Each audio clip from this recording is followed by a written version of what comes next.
मोहम्मद औरंगजेब साहब ने मुल्क की खजाने की कुंजी संभाल ली है, मगर इस पर सवाल जो उठाया जा रहा है वो ये कि गैर सियासी लोगों की ज़रूरत आखिर पेश क्यों आ रही है। पाकिस्तान जो है वो उसकी सारी जो कमांड है वो अब गैर मुल्की जो लोग हैं उनके हाथों में दे दी गई है। मोहम्मद औरंगजेब साहब उनको मिनिस्टर फाइनेंस बना दिया गया। वो डच शहरी हैं, माय गॉड, हॉलैंड के वो शहरी थे। औरी ने मोहम्मद औरंगजेब ने पाकिस्तान के फाइनेंस मिनिस्टर की हैसियत से हल्फ उठाया है। गुज़िश्ता कई दिनों से ये बात चल रही थी कि उन्हें शहबाज शरीफ साहब और नवाज शरीफ साहब चाहते हैं, उनकी एक निस्बत है, उनका एक ताल्लुक है PMLN से, और उन्हें कहा जा रहा है कि पाकिस्तान के फाइनेंस मिनिस्टर बन जाएं।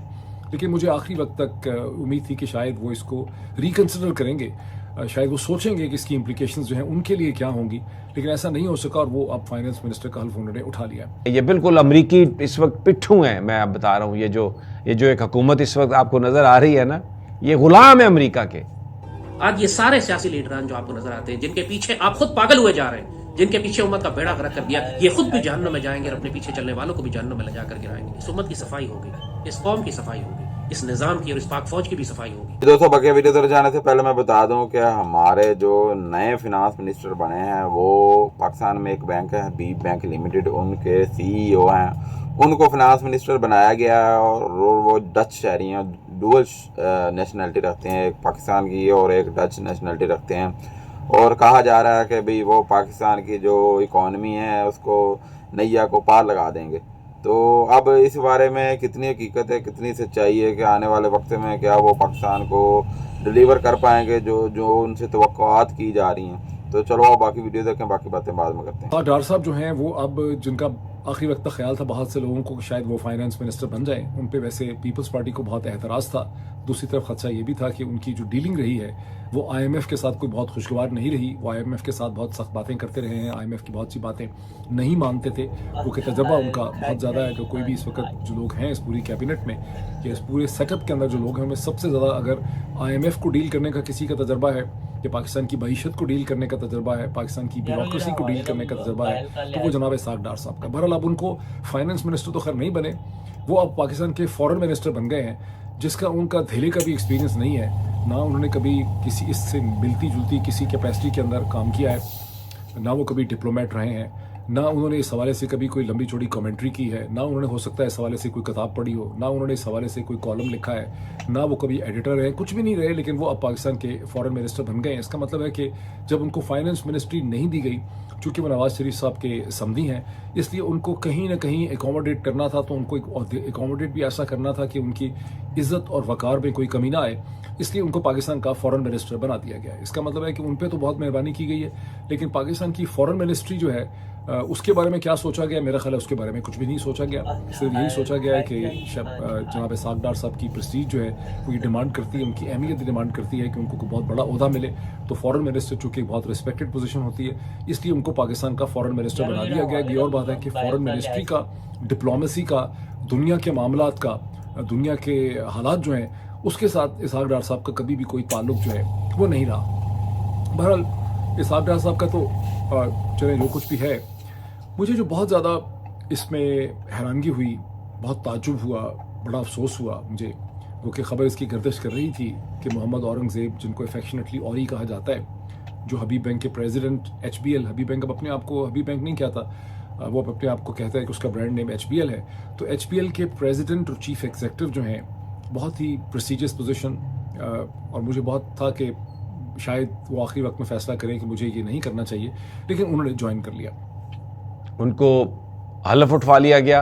पहली दफ़ा हुआ कि कोई गैर मुल्की जो पाकिस्तान का शहरी नहीं है वो वफाकी काबीना का उसने हल्फ उठाया। उसके बाद फिर उनकी दरख्वास्त जो है वो वफाकी काबीना के सामने रखी गई कि वो अपनी जो हॉलैंड की शहरियत है उसको उन्होंने छोड़ दिया है और वो पाकिस्तानी शहरियत लेना चाहते हैं। तो काबीना ने उसकी अप्रूवल दी, क्योंकि ज़ाहिर है उनको पाकिस्तान का मिनिस्टर फाइनेंस जो बनाना था। ये बात भी आपको याद रखना होगी कि मोहम्मद औरंगज़ेब साहब जो हैं ये पहले पाकिस्तानी थे, लेकिन इन्होंने डच शहरियत ली पाकिस्तान की शहरियत को छोड़ के, और वहाँ पर वो एक बैंकर के तौर पर अपना कैरियर, अमेरिका इनकी तारीफ़ कर रहा है कि ये बड़े अच्छे हैं जी, जो इस्लाहात हैं, IMF इज़ वेरी कंफर्टेबल।